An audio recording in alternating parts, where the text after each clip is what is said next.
To win this division, what the Orioles are going to need to do is keep winning series. And that's what they did this weekend, taking 2 out of 3 from the Arizona Diamondbacks. I'll recap it all coming up on this episode of the Locked On Orioles podcast. You are Locked On Orioles, your daily Baltimore Orioles podcast. Part of the Locked On Podcast Network, your team every day.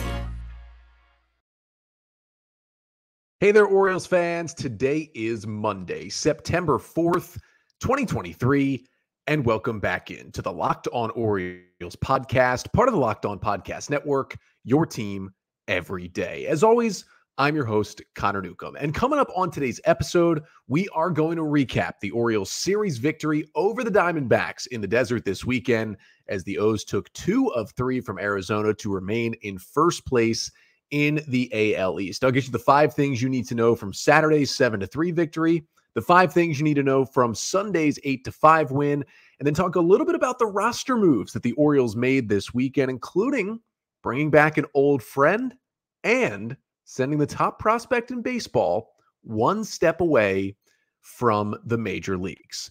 But that's all coming up on this episode of the Locked On Orioles podcast. Before we get there, though, just did want to thank you for making Locked On Orioles your first podcast listen of the day. We're free and available on all podcast listening platforms. Make sure to subscribe wherever you listen. And please like, comment, and subscribe to the Locked On Orioles YouTube page as well. We thank you so much for your support, the everydayers out there, making Locked On Orioles your first listen every single day. For your first listen today, it's an Orioles series win.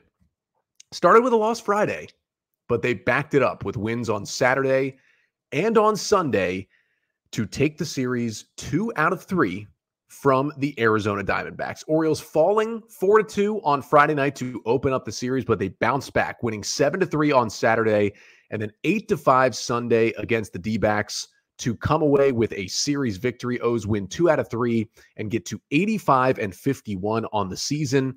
And because the O's got some help from the Cleveland Guardians, who took 2 out of 3 from the Rays in Cleveland this weekend, the Orioles extended their lead in the AL East back to 2.5 games over Tampa heading into play on Monday. And I'm going to start this one with the Saturday win. We won't talk much about the Friday loss. Listen, Cole Irvin wasn't great. The Orioles bats just never got going, and they lost game 1. But they went into Saturday looking to even up the series, and they got a 7-3 victory. And I'm going to get you the 5 things you need to know from that one. And the first thing you need to know is Cedric Mullins really did his best this weekend to break himself out of his slump. Mullins has not been good lately. Hit just 188 in August.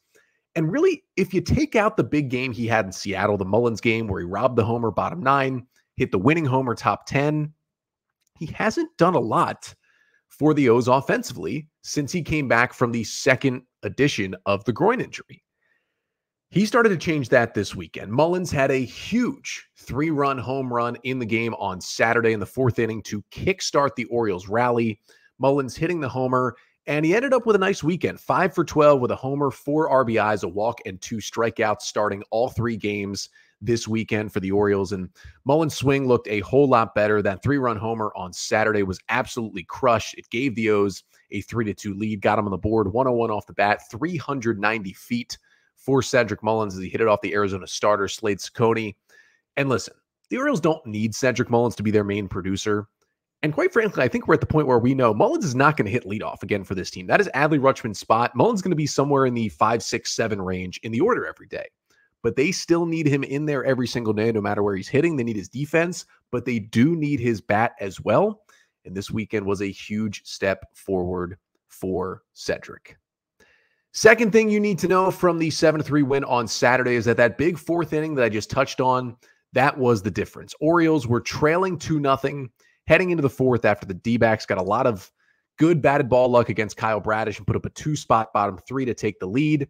Well, the Orioles, as they did all weekend, didn't waste any time answering right back. They got 6 runs in the 4th inning. It was another big inning for the Orioles, all charged to the starter Cecconi, who left after just 3 1/3. The O's got those 6 runs on 7 consecutive hits in that 4th inning. They just refused to let up. After Anthony Santander flew out to start the inning, Ryan O'Hearn laced a single, Austin Hayes little infield single, then the Cedric Mullins 3-run homer, but they were not done. Ramón Urías a hard hit single. Then Adam Frazier doubled to score Urías and make it a 4-2 game. Then James McCann doubles to make it a 5-2 game.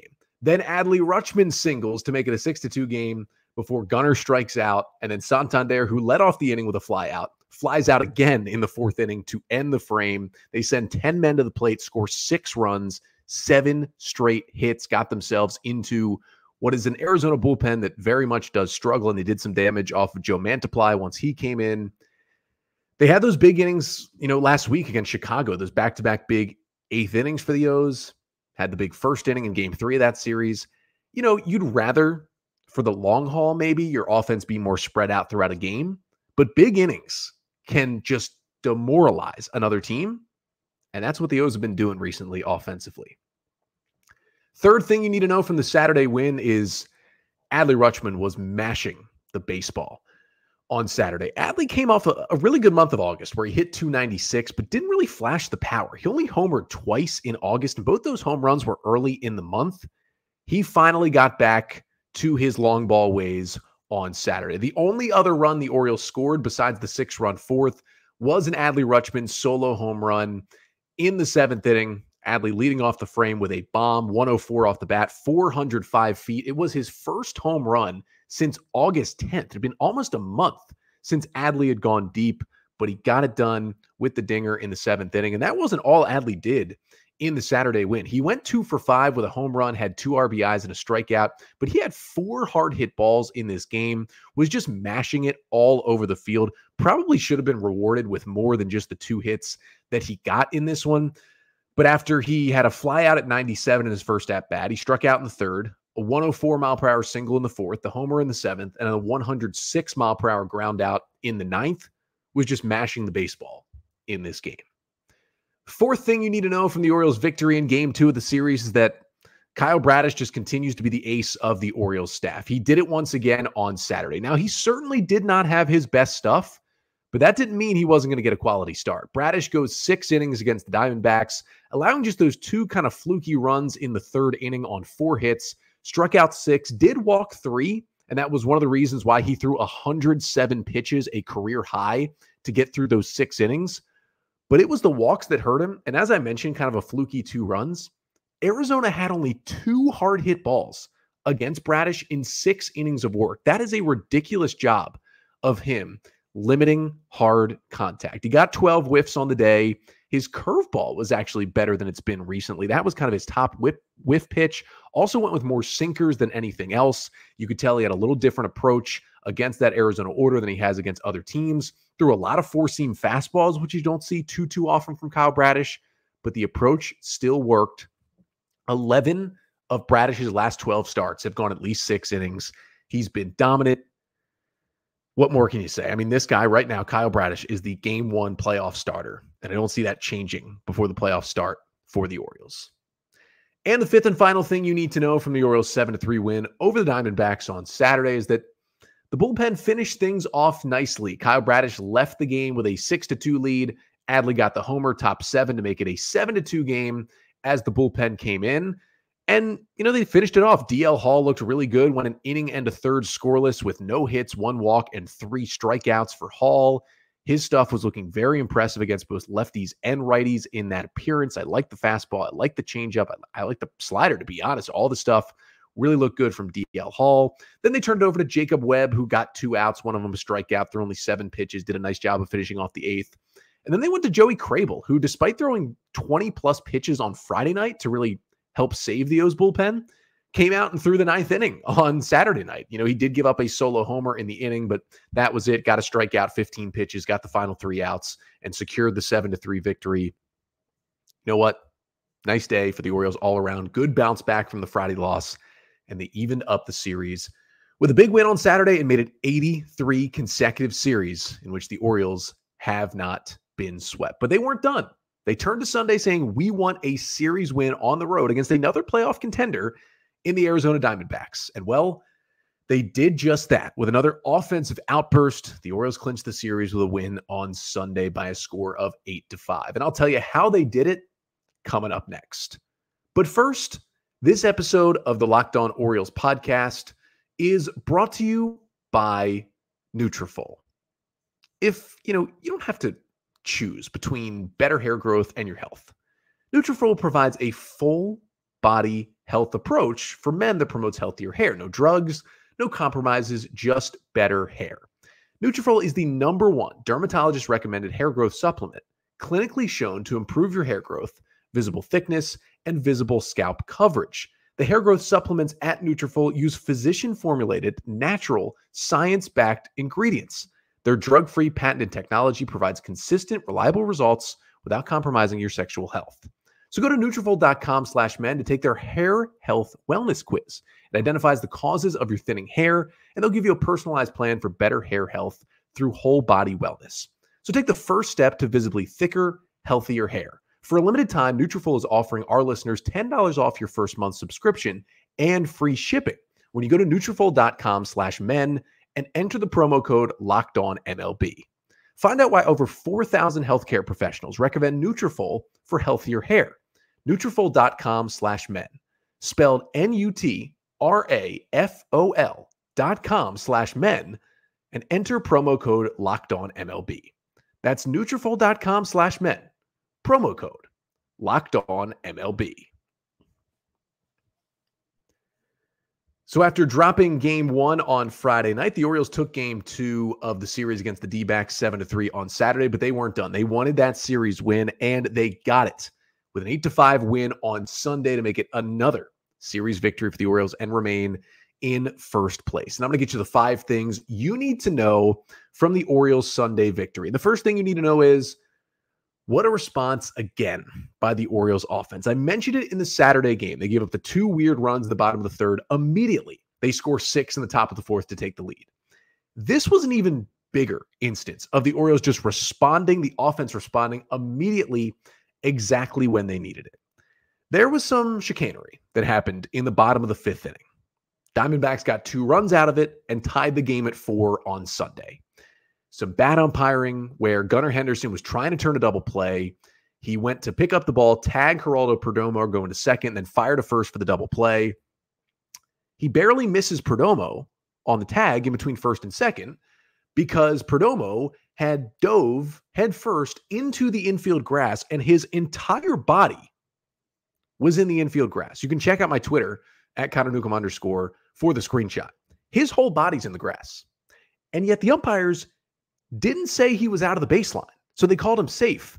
And you can't review out of the baseline. They reviewed whether he tagged him. Turns out he didn't. And they called him safe. Arizona ends up scoring 2 runs to tie the game, completely changed the inning. Now, it was a nice job by the O's to get out of it and keep it tied at 4, but you're thinking, oh boy, what is going on? They're going to lose this game. Nope. Here comes the offense in the top of the 6th inning. They just go boom, boom, boom, 4-run inning, take the lead back 8-4. Not even wasting any time. Ryan O'Hearn, 105-mile-per-hour double off the bat to lead off the inning. Aaron Hicks, nice little productive ground out, get him to third with 1 away. Mullins singles with the infield in to make it 5-4. Urías singles. Jordan Westburg is a pinch hitter, RBI double. Then an Adley Rutschman 2-run double. And all of a sudden, it's 8-4 like that. And there's still only 1 out in the inning. Now, they would just get the 4, but what an answer this was by the O's offense. This weekend really made me feel good about the O's offense, despite how quiet. I mean, they were dead silent, basically for the entirety of Friday night's loss. And then they just turned it around Saturday and Sunday against not a good bullpen, but a good starting staff, at least that Arizona has. I mean, especially Zach Gallen. And that's the second thing you need to know from Sunday's win is that the O's offense, they also got a great start against Zach Gallen in this game. Gallen, one of the best pitchers in the National League. He's had another great season as the ace of the Arizona staff, and the O's got to him. I mean, he kind of started out that 6th inning before coming out of the game, and he was charged with 1 of those 4 runs in the 6th, but the O's got him for 2 in the 1st and 2 in the 2nd. They jumped right on Gallen. Ryan O'Hearn had a 2-run single in the 1st. Then Gunnar Henderson, after the O's loaded the bases, had a 2-run single in the 2nd. And if Zach Gallen gets rolling, he can mow you down, and he can be a guy who's a stopper and wins a series for you. The O's did not let that happen. It was really impressive to see them do that to one of the best pitchers in the National League. Third thing you need to know from Sunday's 8-5 win is that the bottom of the order, I mean, speaking of this offense, the bottom of the order did damage for the Orioles. Now, that's not to take away from, Gunnar Henderson's 2 hits and 2 RBIs and the Rutschman 2 RBIs and O'Hearn having a couple of hits and 2 RBIs. But the reason those guys had runs driven in this game is that the Orioles' bottom of the order, got things done for the O's. Cedric Mullins hitting 7th, 3 for 5 with 3 singles and an RBI. Ramón Urías hitting 8th, 2 for 4 with a couple of singles and a walk and 2 runs scored. Adam Frazier in the 9-hole gets himself a couple of singles and a run scored. Then Jordan Westburg pinch hits for him in the 6th, and Westburg goes 1 for 2 with a double and an RBI. 7, 8, 9 in the Orioles order combined to go 8 for 13 with a double, a walk, 2 RBIs, and 5 runs scored in this game from 7, 8, 9 in the order. That is huge, huge production to get from the bottom side of your lineup. Fourth thing you need to know from the win on Sunday to clinch the series is that Jack Flaherty started again, and once again, he was okay, right? He was not terrible. He was not good. He was okay. Flaherty goes 4 2/3 innings, allowing 4 runs on 6 hits. Now, he did strike out 7 and walk just 1, but he allowed 2 homers through 85 pitches, and the Diamondbacks had 6 hard hit balls against him. Now, I mentioned the chicanery that happened in the 5th inning. The reason why Flaherty didn't get out of there at 5 innings, 2 runs, 5 innings, 3 runs, and instead 4 2/3, 4 runs was because of that horrendous non-call by the umpires in the 5th inning. And it got to him a little bit, and he gave up a couple of hits after that, and Danny Coulombe had to come in and get him out of a jam. I was more impressed by this start from Flaherty than I was last week, although he gave up less runs and went deeper into the game against Colorado last week, facing a much better lineup this week. Got more whiffs, got more strikeouts, kind of controlled the strike zone a little bit more. His stuff looked better. I don't know. If you're asking me 1 through 6 in the rotation right now, who worries you the most? I put Jack Flaherty at number 1. Yes, he wasn't having an amazing year with the Cardinals, but it's weird to see what he did in that first start with the Orioles against the Blue Jays. Dominated them, 6 innings, 1 run, 8 strikeouts. He was awesome. And he just hasn't even been close to that pitcher in the 4 starts since then. So I don't know what to think at this point of Jack Flaherty. I think they're going to keep running him out there, but there could be a short leash there. I know, you feel like, you gave up prospects for him. You got to keep throwing him out there. If he's not getting it done, you don't have to keep throwing him out there. You could put him in the bullpen. You could make a different move. You can see what you can do with him. But it's something to monitor for Flaherty at this point. And the 5th and final thing you need to know from the Orioles' 8-5 win over the D-backs that got them the series victory on Sunday is that we got to see an old friend pitch in an Oriole uniform again. It was Jorge López. And we're going to get to it in a moment, how Jorge López ended up back on the Orioles on Sunday. But he is in an Oriole uniform wearing number 73, which looked a little odd. Kyle Gibson now has his previous number 48. But how about Jorge López? They get him on waivers. I'll talk about it later. Comes in the 8th inning, 8-4 game, gives up a leadoff double, and then says, that's enough of that. Scoreless inning with a strikeout through just 8 pitches. Yeah, 3 of the balls were hard hit. So, he struggled this year with other teams. But if anyone can get the best out of Jorge López, it's the Orioles. And it was just awesome to see the quotes before the game. The media talked to López. He said he was so happy to be back with the O's. His family celebrated. Apparently his entire family was just elated for him to be back in Baltimore. This is where he's had success. And to see him put up a 0 in his first outing was a good thing. And I'll get to in a minute kind of what his role could be. And he kind of led another nice day from the Oriole bullpen. And that was after Jack Flaherty, only went 4 2/3 in this game on Sunday, but the O's bullpen did a good job. Danny Coulombe came in, got a huge out in the 5th to keep the game tied. Then he puts up a 1-2-3 6th. They go to CNL Perez in the 7th. CO looked filthy again, put up a 0 in the 7th. López gets the 0 in the 8th. Now, Yennier Cano, who hadn't pitched in 5 days, comes in, does give up a leadoff homer to Christian Walker in the 9th, but after that, gets 3 straight ground balls to get himself out of the inning and clinch the 8-5 win, clinch the series win. And it was another, solid weekend for the O's bullpen. Even in the loss, right? On Friday, after Cole Irvin gives up the 4 runs over 5 2/3, Joey Crable scoreless inning, Fuji scoreless inning, and CNL Perez inning, or a third of an inning scoreless. So the bullpen still went 2 1/3 scoreless even in the loss Friday. So a really good weekend, I think, for the Orioles relievers and a really good weekend for the Orioles in general as they take 2 out of 3 from the Arizona Diamondbacks and remain 2.5 games up on the Rays in first place in the AL East. But the Orioles also had a lot of movement happening this weekend on the roster. They made 5 roster moves. They had some promotions. They had some guys with some injury and illness scares that are still on the roster. Whole lot of moving parts.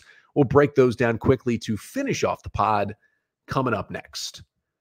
But first, this episode of the Locked On Orioles podcast is also brought to you by Sleeper. Now, the Orioles are right back in action tonight, and they're playing big games. In the MLB playoffs, they are right around the corner, which means the clock is ticking on your chance to make 100 times your cash on daily fantasy baseball. Baseball has never been more exciting than it is now. Like studs like Acuna, Betts, Ohtani, Adley Rutschman, Gunnar Henderson. Pick more or less on stats for stars like these, like homers, hits, strikeouts, and more for a 100 times payout on Sleeper. Get your picks right, and you could win big. The app is also super easy to use. The reason I like it is you go on, your entries can be made in under a minute. It doesn't take up much time. You go on there, pick your favorites, make the picks, boom, and you're done. So use promo code Locked On, and you get up to a $100 match on your first deposit. Terms and conditions apply. See Sleeper's terms of use for details. Check out Sleeper today. So the Orioles take the series over the Diamondbacks this weekend, winning 2 out of 3 after dropping the opener. But that was just the start of a fairly extensive road trip for the Orioles that includes them being out in the late games. Both the games, to be fair to the Diamondbacks, weren't that late this weekend. I mean, it was 9:40 on Friday, 8 o'clock Saturday, 4 o'clock Sunday. We can manage that. This week might be a little tough for me. I'll talk about that at the end of the pod, and for all of you. So watch out for the sleep schedules, because the Orioles are going to Anaheim to take on the Angels this week. And that series starts tonight, a 9:38 p.m. Eastern time start. Yeah, get a nap in during the day. But the Orioles are going to send their rookie stud, Grayson Rodriguez, to the mound for the O's. A 5.03 ERA and 18 starts, but that doesn't tell the whole story. He's been ridiculous lately since coming back, and that start against the White Sox last week was dominant. 6 scoreless innings, 1 hit, 6 Ks, and 1 walk for Grayson in that one. Now, let's be fair. He did face the Angels in Baltimore earlier this year in game 1 of a 4-game series, and that was one of the games, and you could even argue that was his worst start in the big leagues. There's an argument to be made. Shohei Ohtani hit a ball, I think, 852 feet off him. Not sure if that was the exact measurement, but I feel like pretty close. But back on May 15th in Baltimore, Grayson goes 3 1/3, gives up 8 runs on 9 hits, 3 Ks, 3 walks, and 2 homers. That's not the same pitcher he is today. The Angels certainly aren't the same team they were back then. We'll see what he can do in this game tonight. But he will go up against Kenny Rosenberg, the 28-year-old lefty who's going to get the start in this game. Now, he has made 2 appearances for the Angels this season. Kind of a journeyman guy, former 8th-round pick of the Rays in 2016. First appearance, August 11th in Houston. 5 innings, 4 runs, 7 hits, 4 Ks, 5 walks. Then August 23rd against the Reds. 2 innings, 1 run, 2 hits, 3 Ks, 2 walks. That's about all we've got to go off of for Kenny Rosenberg. We'll see what the O's can do against the left-hander in tonight's game. But you can listen to every single pitch of the Orioles' hometown radio broadcast of tonight's game 1 between the O's and the Angels with the SXM app through SiriusXM. So just download the app and search Orioles. But before we get to tonight's game, a lot of roster moves were made over the weekend. I wanted to quickly just kind of punctuate those moves before we finish off the pod. Just run through them. A couple of thoughts before we finish off today. Let's start with Aaron Hicks, who is back off the injured list, was activated on Sunday. Orioles put him in the lineup. Did go 0 for 3 in the Sunday game. Came out late. Austin Hayes replaced him defensively in the 8th inning. We'll see. I mean, he was coming off the back injury, right? He's going to play some. He's not going to play every day in that Orioles outfield. I don't think he's guaranteed a spot for the rest of the year. It's all going to be based on how he produces. I think the Orioles really like him in the clubhouse, and that's one of the reasons why he's back here. We will see. Again, it's not going to be an everyday role. You got Hayes, Mullins, Santander. He's not going to be out there all the time, but not a guaranteed spot, certainly not a guaranteed playoff roster spot. Like, this could be a situation where he's kind of on the roster playing sparingly throughout September, and then he's not on the active playoff roster, but he's kind of there as a guy who's been there, done that. I could see that happening. We will see. Now, to get Hicks on the roster, Colton Cowser was sent back down to AAA. Now, I mentioned on Friday's episode, talked about how Cowser and Joey Crable were the two extra call-ups as rosters expanded from 26 to 28 for September on Friday. Talked about how Cowser certainly was not going to play every day, but I thought they'd find a role for him. Well, he did not appear in Friday or Saturday's game and then was sent down on Sunday. Now, it does make sense probably that the O's felt like, hey, whenever Hicks gets back, we're going to send down Cowser. Now, initially the talk had been Hicks would return at some point in the Angels series. It was not assumed that he would come back this early, like the final game of the D-back series. It happened. Cowser has options. Yeah, they could have sent down McKenna, but theoretically, Ryan McKenna is a better defender than Colton Cowser overall, and he can play a much better center field.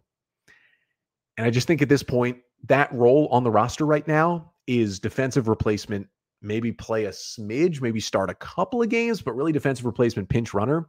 And McKenna just fills that role better. I think that's why they didn't go with Cowser. I'm not worried about Colton Cowser. He may not even come back up the rest of this year. If the O's stay healthy in the outfield, that might be it for him with the Orioles this season, but he's going to make an impact next year. Don't you worry. Now, the one thing is he's only had 42 days on the active roster right now. So if he doesn't come back up, he maintains rookie eligibility next year and still could, get that draft pick. So that's something the O's are factoring in here, but the role just wasn't going to be there for Colton Cowser, unfortunately. And it happens, they're not giving up on him, but when you struggle like he did in his 77 plate appearances, that doesn't mean they think he's going to be bad. Guys struggle when they get to the bigs, but when you're in a pennant chase and you're trying to win a division and the razor thin margins right now, you can't afford to let him kind of work out of it at this point in the season. It's just an unfortunate circumstance for Colton Cowser. If anybody gets hurt, he'll be the first guy in the outfield to be back.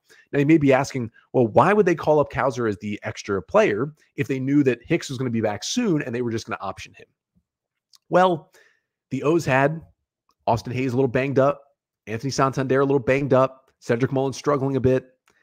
You wanted another outfielder instead of an infielder, right? Because you knew maybe if those guys continue to be banged up, we'll need another outfielder. Now, your choices are basically Cowser or Kjerstad. Cowser's already been here, already on the 40-man. Easier to make that move. Boom. That's kind of the simple reasoning why. He was there just in case. They probably planned all along to send him back down. Now, the Orioles also added some more players to this roster. Jorge López was claimed off waivers by the Orioles. Now, I'm going to dive into this much, much deeper, actually coming up on tomorrow's episode, so be ready for that one. But Jorge López is back. He was DFA'd by the Marlins earlier this week, and the Orioles have claimed him. Now, he hasn't been good this year. Started the year with the Twins after the O's traded him there last year. Then was dealt to the Marlins at the deadline.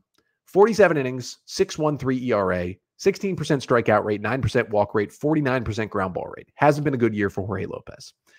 The only time he's had success in his career was with the Orioles last season. Last year with the O's, before he was dealt to the Twins, 48 and a third innings, 1.68 ERA, much higher K percentage, 28%, same walk percentage at 9, much higher ground ball percentage, 60% versus 49.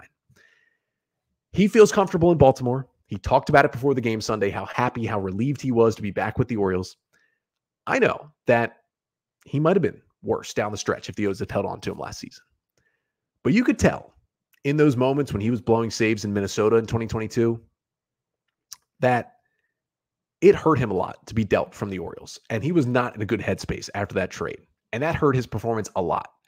And I think some of that could just kind of come back, the good stuff of being back in Baltimore. We will see. I'll break it down a lot further later this week on the pod. But yeah, what a waiver claim. Jorge López back here to help the Orioles. Now, let me just put this out there and clear the air. No matter what other people are saying, a lot of confusion about the roster rules. Jorge López cannot, let me say that again, cannot be on the playoff roster.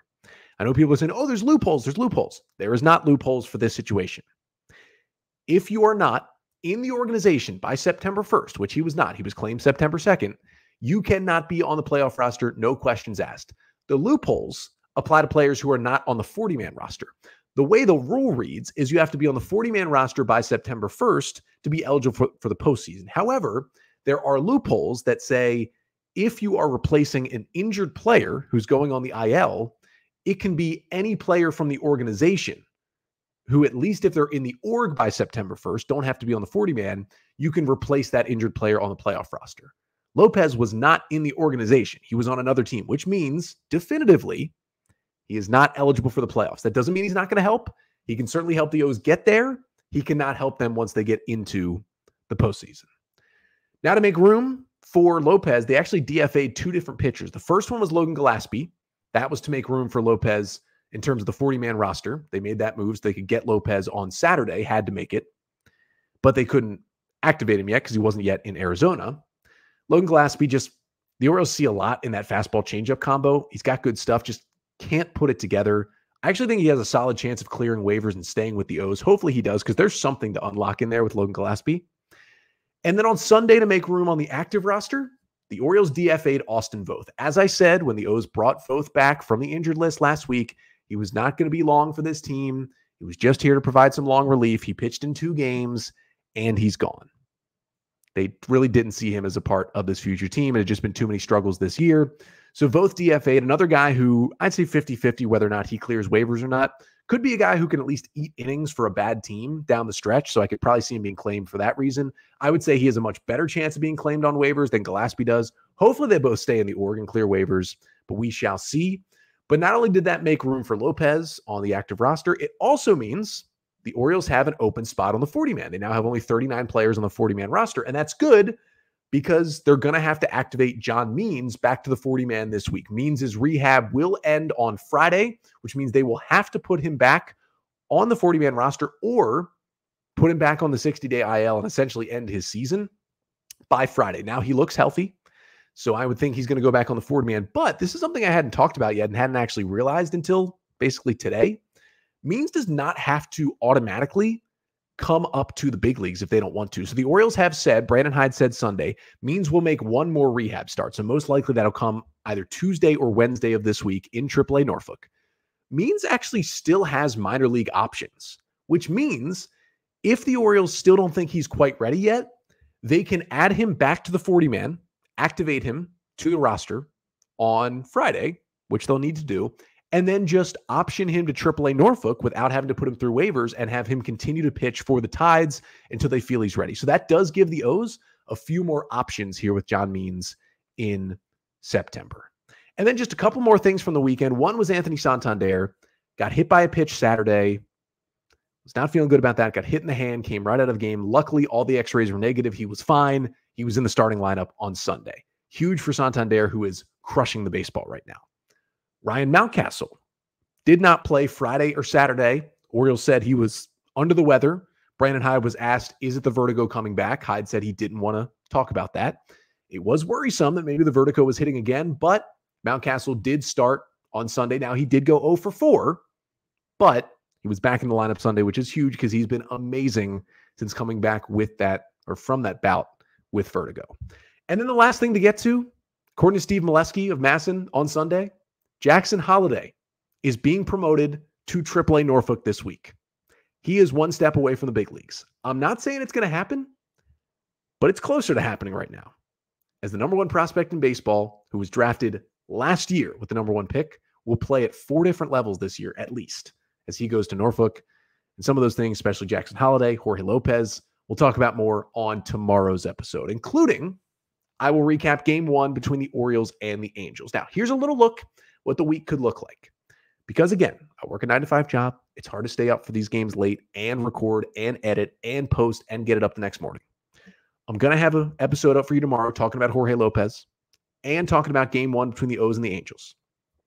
Episode on Wednesday is not going to have a recap from Tuesday night's game. It's going to be something different, probably a mailbag. Get your questions in. Leave them right here in the comments on YouTube. Then on Thursday, I'll be back to recap Tuesday and Wednesday's game of the series before the off day Thursday.